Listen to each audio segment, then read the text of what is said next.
श्री शिवाय नमस्तुभ्यम, श्री शिवाय नमस्तुभ्यम, श्री शिवाय नमस्तुभ्यम, श्री शिवाय नमस्तुभ्यम, श्री शिवाय नमस्तुभ्यम, श्री शिवाय नमस्तुभ्यम, श्री शिवाय नमस्तुभ्यम, श्री शिवाय नमस्तुभ्यम, श्री शिवाय नमस्तुभ्यम, श्री शिवाय नमस्तुभ्यम, श्री शिवाय नमस्तुभ्यम, श्री शिवाय नमस्तुभ्यम, श्री शिवाय नमस्तुभ्यम, श्री शिवाय नमस्तुभ्यम, श्री शिवाय नमस्तुभ्यम, श्री शिवाय नमस्तुभ्यम। हर हर महादेव। काल हर दुखर दारिधर कष्टहर, हर हर महादेव।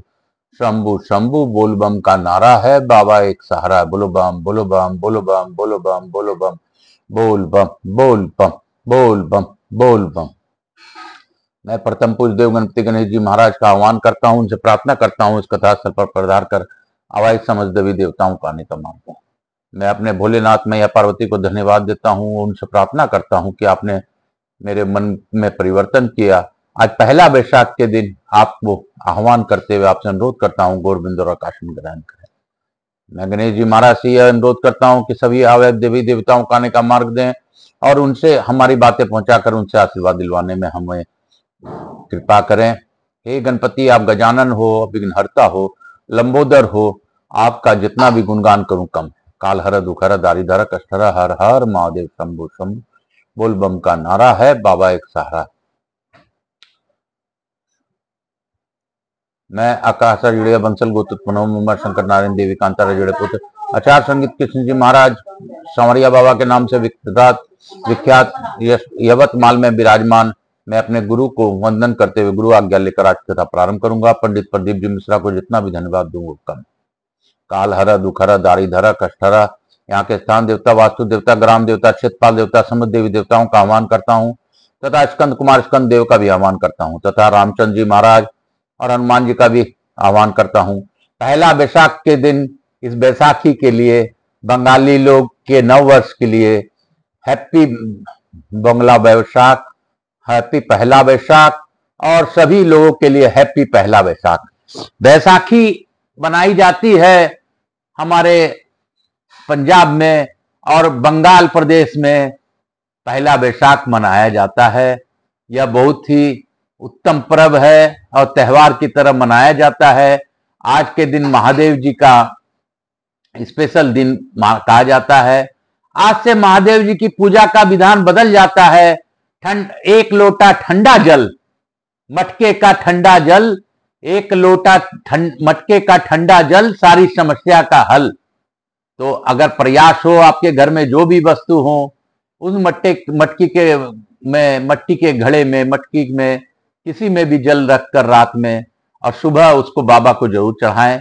इससे बाबा बहुत प्रसन्न होते हैं और बैसाखी का यह अभूतपूर्व सभी को मिलता है और मैं सबका कल्याण के लिए बाबा से प्रार्थना करूंगा। हम लोगों ने कल अमृतेश्वर लिंग के बारे में जाना था। बाबा भोलेनाथ की कृपा सभी पर बनी रहे। काल हर दुखहर दारिधर कष्टहर, हे शंभु शंभु बोल बम का नारा है, बाबा एक सहारा है। पार्वती जी बोली, प्रभु काशी में जहां जहां जो जो तीर्थ है उन सब को उनको बताने की कृपा करें। महादेव जी बोले, देवी काशी में महादेश्वर प्रथम तीर्थ कहे जाते हैं। उसके उत्तर में शाश्वत महाकूप है जो सरस्वती की प्राप्ति कराने वाला है। क्षेत्र के पूर्वोत्तर भाग में जीवों के अज्ञान का नाश करने वाला यह तीर्थ है।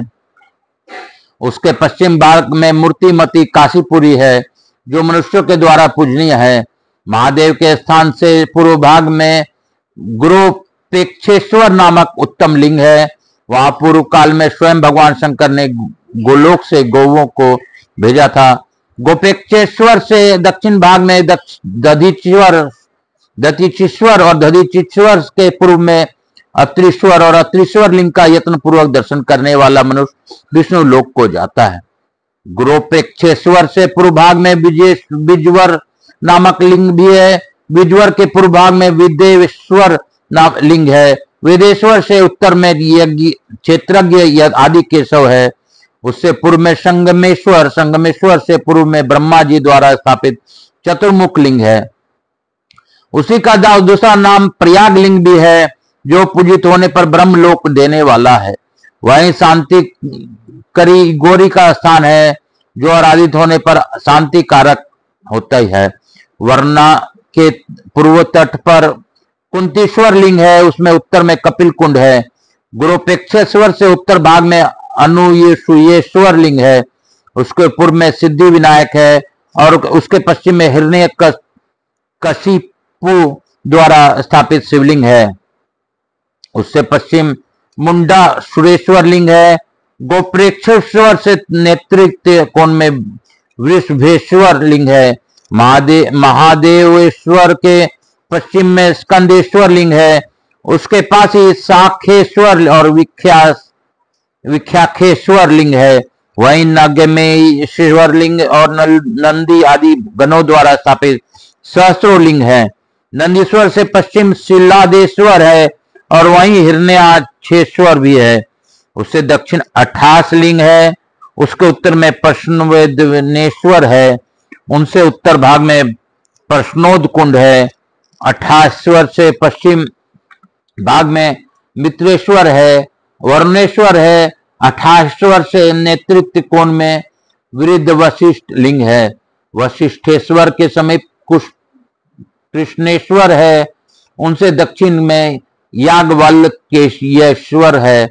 उनसे पश्चिम महाप्रहलादेश्वर और जहां भक्तों को दया करने के लिए साक्षात भगवान शिव लीन हुए हैं वह सौलिनेश्वर नामक लिंग प्रहलादेश्वर से पूर्व भाग में है। सौलिनेश्वर के समीप में शरीर त्याग करने वालों की मुक्ति होती है। सौलिनेश्वर से पूर्व विराचनेश्वर लिंग है। उससे उत्तर में बिल्वेश्वर, बलीश्वर और वहीं वानेश्वर लिंग है। चंद्रेश्वर से पूर्व विदेश्वर नामक लिंग है। उसके दक्षिण में वीरेश्वर है। वही सब दुखों से मुक्ति करने वाले विकटा देवी विद्यमान है। वहां जपे हुए महामंत्र सिद्ध होते हैं। उस पीठ के वायव्य कोण में सागरेश्वर है। उनसे इंसान कोण में बलीश्वर है और बलीश्वर से उत्तर सुग्रीवेश्वर जी विद्यमान है। वही जम्बवदीश्वर है। गंगा के पश्चिम तट में अश्विनीश्वर नामक 2 लिंग है। उनसे उत्तर में गोदुग्ध से भरा हुआ भुद्र कुंड है। सहस्त्रों कपिलाओं का दान करने से जो फल प्राप्त होता है वही भद्र कुंड में स्नान करने से प्राप्त होता है। भद्र कुंड के पश्चिम किनारे भद्रेश्वर के दर्शन जनित पुण्य से मनुष्य गोलोक को प्राप्त होता है। भद्रेश्वर से नेतृत्व कोण में उपाशांतेश्वर ऋषि है। उनसे उत्तर में चक्रेश्वर है। चक्रेश्वर के उत्तर में चक्रकुंड है। उसके नेतृत्व कोण में सुलेश्वर है। सुलेश्वर को पूर्व में नारद जी ने बड़ी भारी तपस्या की शिवलिंग स्थापित किया और वह श्रेष्ठ कुंड का भी निर्माण कराया है। नारदेश्वर के पूर्व भाग में भ्रातकेश्वर है। उसके आगे ताम्रकुंड है। उसके वायव्य कोण में विघ्नहर्ता गणेश है। वही विघ्नहर कुंड भी है। उससे उत्तर उत्तम अनारकेश्वर लिंग है। उसके उत्तर में वरुणा नदी के मनोहर तट पर वरुणेश्वर है। वरुणेश्वर में पश्चिम में शिलेश्वर है। शिलेश्वर से दक्षिण कोटीश्वर लिंग है। कोटीश्वर से अग्निकोण में स्तंभ है जो कुल स्तंभ नाम से प्रसिद्ध है। वहीं कपालेश्वर के समीप कपाल मोचन तीर्थ है। उससे उत्तर दिशा में ऋण मोचन तीर्थ है। वहीं अंगारक कुंड है। उससे उत्तर में ज्ञानदाता विश्वकर्मेश्वर लिंग है। उसके दक्षिण में महामुंडेश्वर है। वहीं सुबोधक नामक कुंड भी है। वहां खटवांग धारण करने से खटवांगेश्वर लिंग का प्रादुर्भाव हुआ है। उससे दक्षिण में भुवनेश्वर लिंग है। भुवनेश्वर कुंड है। उनके दक्षिण भाग में विमलेश्वर लिंग है और विमल लोदक कुंड है। उनके पश्चिम में वृगो का मंदिर है और उसमें दक्षिण में शुभेश्वर तीर्थ है। अगस्त इस प्रकार संक्षेप में कुछ शिवलिंग का वर्णन किया गया है। कुछ लिंग ऐसे हैं जो भक्ति पूर्वक 2-3 बार स्थापित किए गए हैं, अतः उनको पुनरुक्त न मानकर श्रद्धा पूर्वक उनकी पूजा करनी चाहिए। ये जो शिवलिंग कुंड और कूप और वापी आदि बनाए गए हैं, इन सब पर मनीषी पुरुषों का श्रद्धा करनी चाहिए। इन सब के दर्शन और स्नान से आधिकारिक फल होता है। यहाँ के शिवलिंग, कूप, सरोवर, बावड़ी तथा मूर्तियों को गणना करने में कौन समर्थ हो सकता है, क्योंकि आनंदवन में स्थित त्रिन भी बहुत श्रेष्ठ है।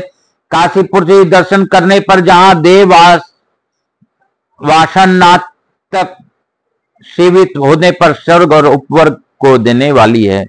महादेव जी कहते हैं, देवी तुम जो तो तपोबल से मेरी प्रियतमा हुई हो, परंतु काशीपुरी स्वभाव से ही मेरे लिए सुख और विश्राम की भूमि है। जो काशी का नाम लेते हैं और जो उसे सुनकर प्रसन्न होते हैं, वे मेरे लिए शाक, विशाख, स्कंद, नंदी और गणेश के समान प्रिय हैं। वे ही मेरे भक्त हैं, वे ही मेरे सेवक हैं, वे ही मुमुक्षु हैं जो आनंद वन में निवास करते हैं। जो काशी में निवास करते हैं उन्होंने ही भारी तपस्या की है, बड़े बड़े व्रत किए और महादान किए हैं। वे सब तीर्थों में स्नान से के पुण्य से युक्त हैं और उन्होंने ही हिंसा रहित यज्ञों का दीक्षा ली है। जिन्हें काशी का निवास प्राप्त है उन्हीं के द्वारा सब धर्मों का अनुष्ठान हुआ है। जो विद्वान पुरुष स्वालिंगमय अध्याय का जप करता है उसे यम और यमदूतों की बाधा नहीं होती।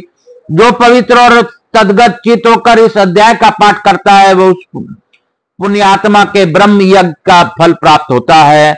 जो मेरे द्रोही नास्तिक और वेदों की निंदा में तत्पर हैं, ऐसे लोगों को इसका उपदेश नहीं देना चाहिए। इस प्रकार महादेव जी पार्वती देवी के आगे यह सब कथा सुना रहे थे। इतने में नंदी ने आकर प्रणाम पूर्वक सूचित किया, भगवान विशाल मंदिर निर्माण का कार्य सब पूरा हो गया है, रथ सुसज्जित होकर तैयार है और ब्रह्मा आदि देवता भी एकत्र हो गए हैं। भगवान विष्णु गरुड़ पर आरूढ़ होकर अपने पार्षदों सहित द्वार पर खड़े हैं और महामुनीश्वरों को आगे आकर के अवसर की प्रतीक्षा कर रहे हैं। 14 भुवन में जो जो उत्तम व्रत वाले पुरुष हैं वे आज मंदिर प्रवेश के महोत्सव का समाचार सुनकर यहाँ एकत्र हो गए हैं।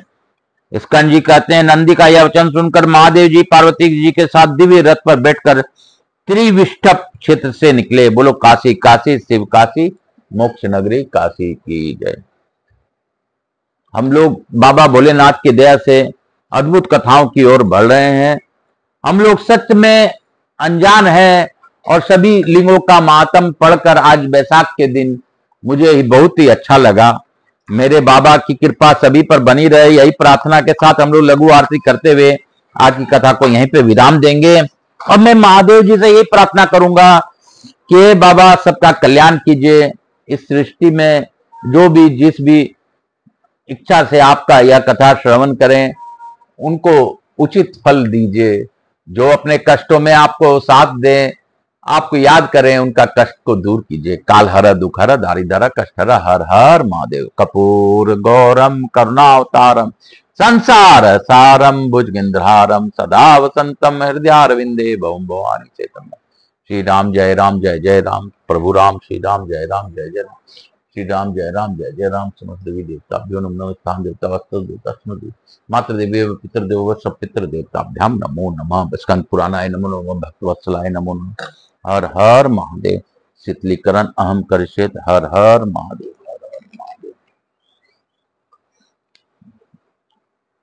मैं अपने इष्ट देवों को स्मरण करते हुए मैं अपने भोलेनाथ मैया पार्वती को धन्यवाद देता हूँ।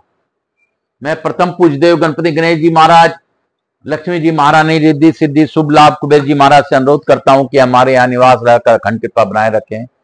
आवाई समस्त देवी देवताओं से अनुरोध करता हूं कि इस अद्भुत कथा का सभी लिंगों का काशी में का स्मरण कर महात्म का श्रवण का फल आप सभी को प्राप्त दीजिए। बाबा आप सभी पर अपनी अखंड कृपा करते हुए आप लोग सभी आशीर्वाद देते हुए अपने स्थान को गमन करें, पुनः बुलाने पर पधार कर आशीर्वाद दें। मैं अपने भोलेनाथ को कोटि कोटि धन्यवाद देता हूं कि उन्होंने इस भावपूर्वक सभी लिंगों का महात्म्य आज हमें सुनाया और उसका फल बतलाया। काल हर दुख हर दारिद्र कष्ट हर हर हर महादेव शंभु शंभु। बोल बम का नारा है, बाबा एक सहारा। बोलो बम बोल।